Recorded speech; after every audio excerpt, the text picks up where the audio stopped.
Hey awesome people, Ellie Awesome here, and today I'm unboxing the Samsung G7 Odyssey monitor and giving you my first impressions. Now past Ellie is going to do all the heavy lifting, thank you very much, setting it up, while I tell you a little bit about it. So this year in 2020, the first ever 1000R curved monitors were unveiled, and in fact this is one of them. And the 1000R description actually relates to the radius of the monitor. If it could create a full circle, this shape of the monitor, it would actually be 1 meter or 1000 millimeters. And the idea is it matches the curvature of the human eye. So Samsung dropping this monitor is a pretty huge deal, but especially for the gaming industry because this is a super low lag monitor. Something that was somewhat startling when I was putting this together is finding the power brick and noticing how ginormous it was. Samsung, you could literally take an intruder out with this thing if you needed to. So I guess,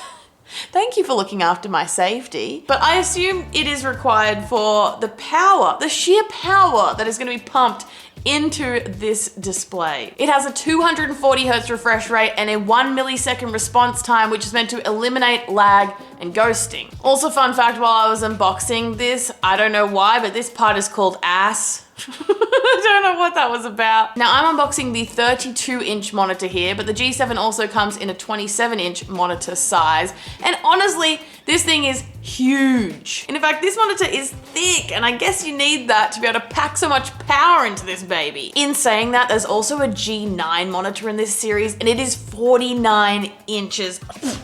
It's insane. But basically, you're confronted by quite a few pieces when you're unboxing this, all individually wrapped, so you must unwrap everything just to get to the construction component. And I thought this might be a kind of long build, but it took about 15 minutes all up for me to slap this all together. I thought this might be a long setup, just kind of looking at it and seeing how many individual pieces there were to put together, but it turns out this took me around 15 minutes. Once you're pretty close to putting it all together, you'll notice some really cool cable management. There's this clip-on casing that allows you to hide your cables within the stand itself. I really liked that. If you take a look at the back, you see things like a headphone jack and of course an HDMI port, but if you want to take advantage of that 240 Hz refresh rate, then you'll want to use the DisplayPort 1.4 connection. Flipping this bad boy over and setting it up, you can see it is a huge machine. It's not even a machine, it's a screen.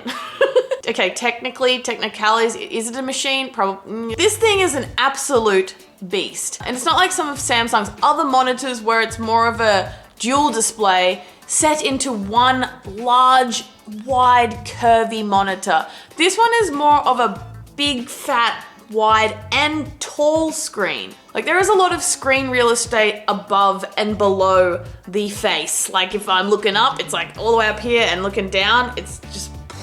I guess what I'm saying is this thing is beefy, and it's not really something that's going to simulate an office setup. It's not like trying to kind of combine that dual monitor display. It's more for the gaming experience. That's what this is aimed at, because it's just going to kind of encapsulate you a little bit, and you're just going to be immersed in what you're playing. And of course, for the finale, running things like Ghost of Tsushima was pretty bloody sweet on this monitor. And this is actually a 2560 by 1440 monitor, making it technically 1440p or 2K. So it's not an HD monitor, it's actually better than HD, but it's also not quite 4K. I haven't delved too deeply into the monitor at this stage, but I've got to say my first impressions are it looks pretty insanely cool. Speaking of insanely cool tech, if you guys want to win some awesome stuff, I'm doing a giveaway on Instagram right now. I'll also be doing a ton of giveaways on YouTube soon, so make sure you're subscribed, hit that notification bell. Let me know, would you buy one of these monitors or have you, and what are your thoughts?